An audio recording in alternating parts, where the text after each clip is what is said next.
अल्हम्दुलिल्लाह हमारे बीच आसिफ खान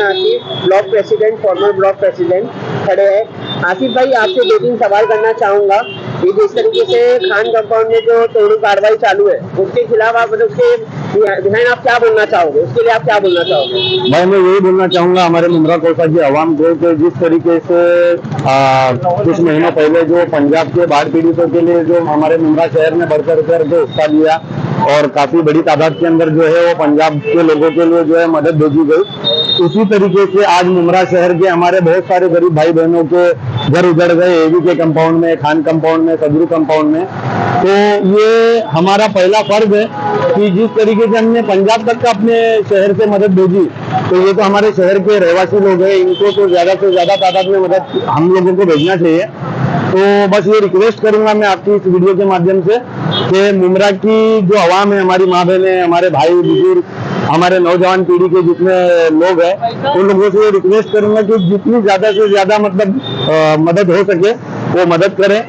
हमारे मोहित भाई ने जो ये फिनिक्स वेलफेयर फाउंडेशन के नाम से जो ये आज कैंप का आयोजन किया है अमृतनगर दरगाह गेट पे, तो यहाँ आकर के ज्यादा से ज्यादा तादाद में मदद पहुंचाए। हमारे एवी के कंपाउंड, खान कंपाउंड और सदरू कंपाउंड के जो शिकार हुए लोग हैं, जो अधिकारियों का शिकार हुए, यहाँ के राजनेताओं का शिकार हुए,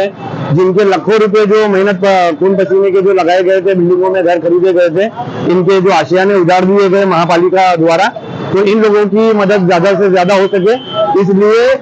अपनी तरफ से ज्यादा बढ़ चढ़ करके डोनेशन कैंप में हिस्सा ले और इस कैंप का हिस्सा बने। आसिफ भाई, ये सिर्फ मैं पूछना चाहूंगा, सिर्फ मुंद्रा में इलीगल बिल्डिंग है क्या? नहीं भाई, देखो कैसा है कि मुंद्रा में इलीगल बिल्डिंग है तो मुंद्रा में भी है, दीवा में भी है, कलवा में भी है, थाना में भी है, तो लेकिन क्यों? तो यही तो सोचने वाली बात है कि हमारा मुंद्रा शहर जो है वो एक अमन पसंद शहर है और यहाँ पे जो है बड़े पैमाने के ऊपर जो है माइनॉरिटी के लोग रहते हैं। जैसे अभी हमारी मैडम है, ये भी हमारे साथ में कांग्रेस पार्टी से फीमेल ब्लॉक प्रेसिडेंट है, मैं मेल में जो हूँ ब्लॉक प्रेसिडेंट था। तो हम लोगों ने ये ज्यादा करके देखा है कि मुंद्रा शहर में माइनॉरिटी के लोग होने की वजह से यहाँ पे जुल्म और ज्यादती जो है वो महानगर पालिका की तरफ से ज्यादा होती है, यहाँ सुविधाएं जो है वो कम दी जाती है और यहाँ पे परेशानी जो है वो ज्यादा दी जाती है। यही चीज आप लोग देख लो, दीवा के अंदर जब महानगर पालिका घुसी थी तो पेट्रोल की बोतलें लेकर के लोग बैठ गए थे, रोड पर उतर गए थे, तो वहां पे कहीं ना कहीं महानगर पालिका डरता हुआ नजर आया। और उसके अलावा में मुंद्रा के अंदर जो इतनी पब्लिक रोड पर जमा होने के बावजूद भी उनको डरा कर, धमका कर, डंडे चला करके, जैसे भी मतलब उनसे जबरदस्ती जो है उनके घर खाली करवाए गए और उनको बेघर किया गया। तो क्यों कलवा में, थाना में और दीवा में इनकी ये ताकत नहीं चली? तो ये कहीं ना कहीं जो है ये सवाल उठाने वाली बात है, ये बहुत गौरव फिक्र की बात है। गवर्नमेंट के लिए क्या मैसेज देना चाहोगे कि गवर्नमेंट किस तरीके से पीड़ित लोगों की मदद करे? भाई मैं हमारे महाराष्ट्र के मुख्यमंत्री देवेंद्र फडणवीस साहब और हमारे उप मुख्यमंत्री अजीत दादा, हमारे उप मुख्यमंत्री एकनाथ जी शिंदे साहब जो मुंद्रा के लिए हमेशा बढ़ चढ़ करके आगे रहते हैं, मतलब मुंद्रा के लोगों की परेशानी में हमेशा आगे आते हैं, तो मैं इन तीनों लोगों से ये दरखास्त करूंगा, ये रिक्वेस्ट करूंगा कि मुंद्रा शहर जो है ये बड़े पैमाने पे यहाँ पे माइनॉरिटी तबका रहता है, यहाँ हिंदू, मुस्लिम, सिख, ईसाई सारे लोग यहाँ पे मिलजुल करके रहते हैं और यहाँ पे मतलब 80-90% जो है यहाँ पे गरीबी में रहने वाले तबके के लोग हैं। तो यहाँ पे ज्यादा से ज्यादा ध्यान दिया जाए, जिन गरीबों को बेघर किया गया है हाईकोर्ट के ऑर्डर के बाद, तो कहीं ना कहीं हाईकोर्ट के मतलब मैं हाईकोर्ट से भी अपील करूंगा, हम लोगों ने तो बाकायदा लेटर भी दिया है हाईकोर्ट में जाकर चीफ जस्टिस साहब के नाम से, कि गरीबों को बेघर करने से पहले जो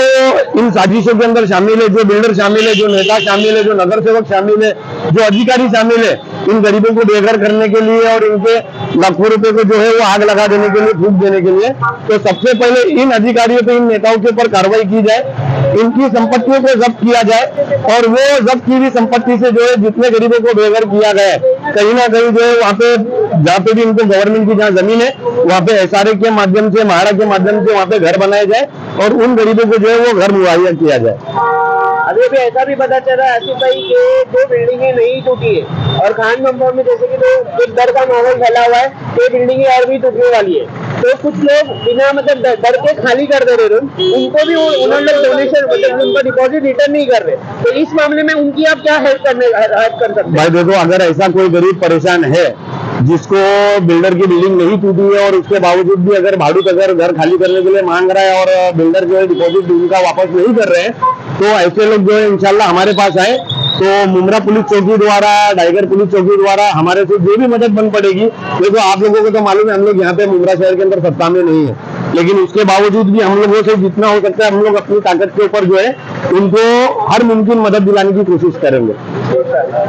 बहुत बहुत शुक्रिया आसिफ भाई आपका। हमारे बीच एक और वुमेन प्रेसिडेंट खड़ी है, जैसी मैडम आपका क्या कहना है? ये मुमरा में जो तोड़ो कार्रवाई चालू है उसमें आपका क्या कहना है?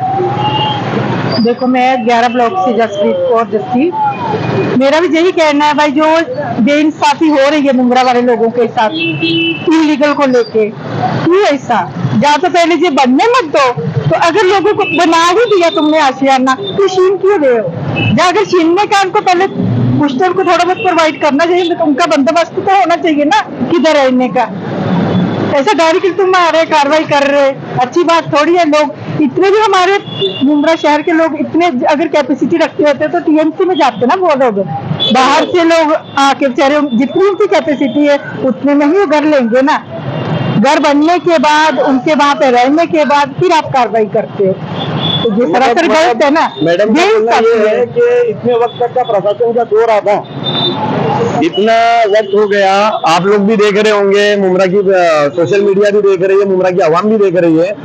ये जो बिल्डिंगें बनी 8-8 माला 7-7 माला, तो ये एक दो हफ्ते की बात तो नहीं है, कई महीनों में ये बिल्डिंगें खड़ी की गई थी। जब 1 माला 2 माला 3 माला बन रहा था तब ये प्रशासन कहाँ पे? तो ये प्रशासन जो है पर स्क्वायर फीट के ऊपर पैसा खा रहा था। मैं मतलब अपने खुले दिल से और मतलब एकदम बोल रहे हैं ना कि अपने जागते मतलब पूरे होशो हवास के अंदर मैं ये बात कर रहा हूँ कि प्रशासन कहीं ना कहीं पर स्क्वायर फीट पैसा खा रहा था। इसमें सारे डिपार्टमेंट के लोग जो है वो शामिल थे। इसी के लिए जो है 7 माला 8 माला बिल्डिंग बनने तक किसी ने कोई एक्शन नहीं लिया। जब हाईकोर्ट से ऑर्डर आया और ये अधिकारियों की नसें दबाई गई, तब जाकर के ये प्रशासन जागा और वो पैसे खाने के बाद में भी जो है मजलूमों को बेघर किया गया।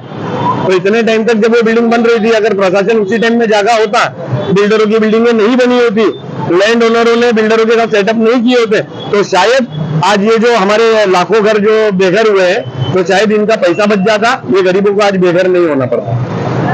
बहुत बहुत शुक्रिया आसिफ भाई, और जैसी मैडम आपका भी बहुत बहुत शुक्रिया। Thank you very much. Thank you so much. ये वीडियो मेरे को भी दो।